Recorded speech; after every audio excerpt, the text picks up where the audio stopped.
Hi, ನಾವು ಆವಾಗಲೇ ಹಾಗಲಕಾಯಿ ಪಚ್ಚಡಿಗೋಸ್ಕರ ಹಾಗಲಕಾಯಿನ ಹೆಚ್ಕೊಂಡಿದ್ವಿ. ಈಗ ನೀವು ನೋಡಿದ್ರೆ ಇದು ಒಳಗಡೆ ಇರೋ ತಿರುಳು ಬೀಜ. ಆ ಐಟಮಲ್ಲಿ ಯಾವುದು ವೇಸ್ಟ್ ಆಗಲ್ಲ. ಈ ಬೀಜದಿಂದ ಕೂಡ ಚಟ್ನಿ ಮಾಡ್ಬೋದು. ಈ ಇಂಗ್ರೀಡಿಯೆಂಟ್ಸ್ ಎಲ್ಲ ಇವಾಗ ಹಾಗಲಕಾಯಿ ಬೀಜದ ಚಟ್ನಿ ಮಾಡೋಕ್ಕೆ ಅಲ್ಲ ಮಮ್ಮಿ? ಓಕೆ, ಹಾಗಲಕಾಯಿ ಬೀಜ ಚಟ್ನಿ ಮಾಡಬೇಕು ಅಂದರೆ ಹಾಕ್ತಾ ಇರು ಹಾಗೇನೆ. ಈಗ ಹಸಿದು ಹಾಗಲಕಾಯಿ ಬೀಜ, ಒಂದು ಸ್ವಲ್ಪ ಕಡಲೆ ಬೀಜ ರೋಸ್ಟ್ ಮಾಡ್ಕೊಂಡಿರ್ಬೇಕು, ರೋಸ್ಟ್ ಮಾಡಿರೋದು.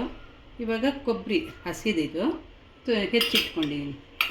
ಎರಡೇ ಹಸಿಮೆಣಸಿನ್ಕಾಯಿ, ಸ್ವಲ್ಪ ಬೆಲ್ಲ, ಒಂದು 1/4 ಸ್ಪೂನಷ್ಟು ಉಪ್ಪು, ಮತ್ತು ಈಗ ಒಂದು ಸ್ವಲ್ಪ ಟೇಸ್ಟ್ಗೆ ಹುಳಿ ನೆನೆಸಿ ಕಿವುಚಿಟ್ಕೊಂಡಿರೋದು. ಸೊ ಇದೆಲ್ಲ ರುಬ್ಬಿ ಒಗ್ಗರಣೆ ಮಾಡಿದ್ರೆ ಹಾಗಲಕಾಯಿ ಬೀಜ ಚಟ್ನಿ ಆಗುತ್ತೆ. ಓಕೆ, ಫುಲ್ ಫೈನ್ ಪೇಸ್ಟ್ ಮಾಡಬೇಕಾ? ಸ್ವಲ್ಪ ಕಚ್ಚಾ ಇದ್ರೆ ಚೆನ್ನಾಗಿ. ನೀರು ಹಾಕಿ ರುಬ್ಬೋದಾ? ನೀರು ಹಾಕಬೇಕು, ಇಲ್ಲಾಂದರೆ ಅದು ನುಣ್ಣಗಾಗಲ್ಲ. ಓಕೆ, ಸ್ವಲ್ಪ ನೀರು. ಓಕೆ, ಈಗ ಎಣ್ಣೆ ಕಾದಿರಬೇಕು. ಸಾಸಿವೆ ಒಂಚೂರು ಹಾಕ್ತೀನಿ, ಜೀರಿಗೆ ಒಂಚೂರು, ಓಕೆ, ಹಾಗೆ ಒಂಚೂರು ಕರಿಬೇವು.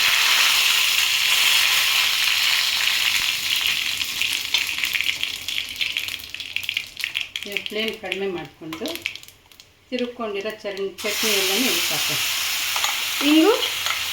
ಇಂಗು ಇವಾಗ ಹಾಕೋದು. ಫಸ್ಟ್ ಹಾಕಿದ್ರೆ ಈಗ ಸೀಸನ್ ಆಗುತ್ತೆ.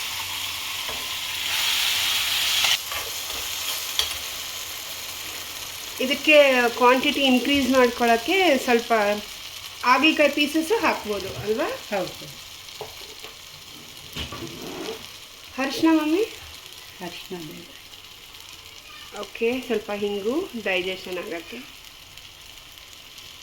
ಅಷ್ಟೇ. ಈಗ ಇದು ಕ್ಲೀನಾಗಿ ಫ್ರೈ ಆಗಿದ ತಕ್ಷಣ ಮುಗೀತು.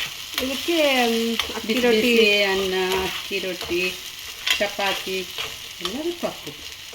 ಎಲ್ಲದಕ್ಕಿಂತಲೂ ಇದು ಜೀರಿಗೆ ಮೆಣಸು ರೊಟ್ಟಿ ಮತ್ತು ಅನ್ನಕ್ಕೆ ತುಂಬ ಚೆನ್ನಾಗಿ. ಇದು ರೆಡಿನಾ? ರೆಡಿ ಆಯ್ತು.